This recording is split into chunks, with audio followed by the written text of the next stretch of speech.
In a forgotten corner of the prehistoric world, 95 million years ago, a family of giants walked the land. Among them, one young Giga would grow and hopefully not only survive, but thrive. Her name was Pearl. It began with a rumble, not of earth, but of sky. Rain battered the canopy, a seasonal storm roaring above the nesting ground like a beast of its own. In the hollowed mound of dry vegetation, crumbly leaves, 3 eggs cracked open almost in unison. From one egg, Pearl emerged, blinking through films of yolk. Her scales were a muted green, the same as her brother, Resolute, and her sister, Circus. None of them yet bore the colors of the titans they would become. The first sound they heard was not their mother's call, but a crash of thunder. Pearl flinched. Circus ducked beneath the crumbling eggshell, and even Resolute, usually seeming to be bold, whimpered.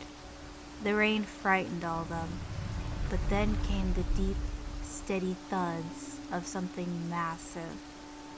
Dragonfly, their mother, towering dark like midnight, her gray markings blending into the storm clouds above. And beside her, watching in a protective silence, stood her mate, Cactus, who was much more green with a slight bit of black speckled in. That was their father. The next few days they slowly learned to walk, to cuddle for warmth in the night, and to chirp tiny cries of hunger. But one of the nights, the nest was not silent. A large raptor, eyes sharp with hunger, slinked into the nest. In a flash of feathers and fangs, it lunged at her brother. The young dinosaurs screeched. One even tried to defend, but it was helpless. Her and her sister were thrown from the nest. Landing in a tangle of ferns, she blacked out. When she awoke, the raptor was gone. Resolute was bloodied but alive. The parents returned, jaws red with vengeance. The nest was safe again. But Pearl would never forget how quickly safety could vanish. One day, she was taken to a massive carcass of a Pycnosaurus that had recently died. Did her parents do this? Surely.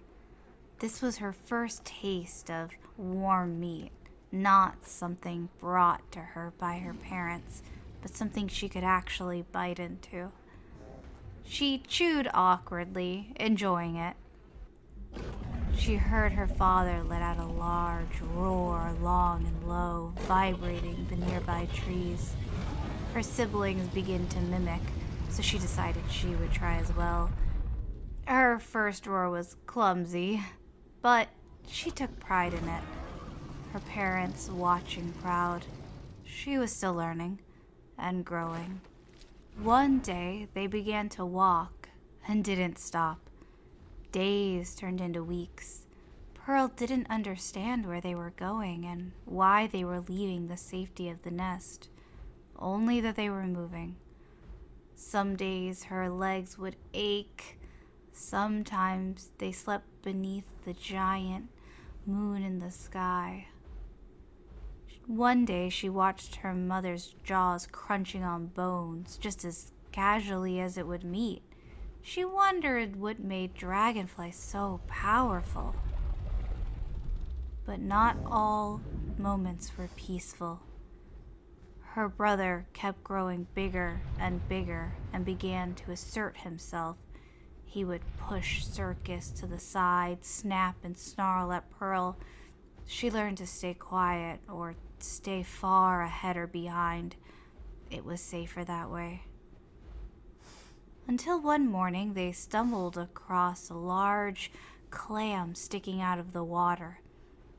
The whole family sniffed. Some didn't care, but her and her sister grabbed the pearl excitedly. First, her sister held it for a while, and eventually she would pick it up. She couldn't help but feel as if this is what she was named after. Eventually, the path led them to a vast delta. This is where the ocean met a sort of like a peninsula. They knew that they would have to swim across it. Her nose stung with the salt water. The waves crashed in a rhythm she had never heard before. Cactus paused once they made it across, sniffing the air. There was a herd of paras nearby, large herbivores. The hunt would hopefully begin soon.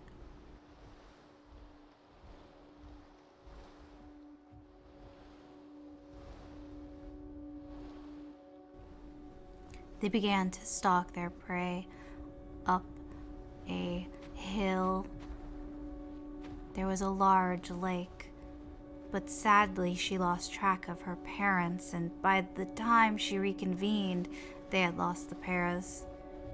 They were hungry as ever. Feeling more ambitious, the parents took on a herd of Brontosaurus. It was only 3 and they had a baby, but they were large. It would be extremely dangerous, but Dragonfly was not worried and took lead. In the chaos, her foot caught between 2 stones and she fell.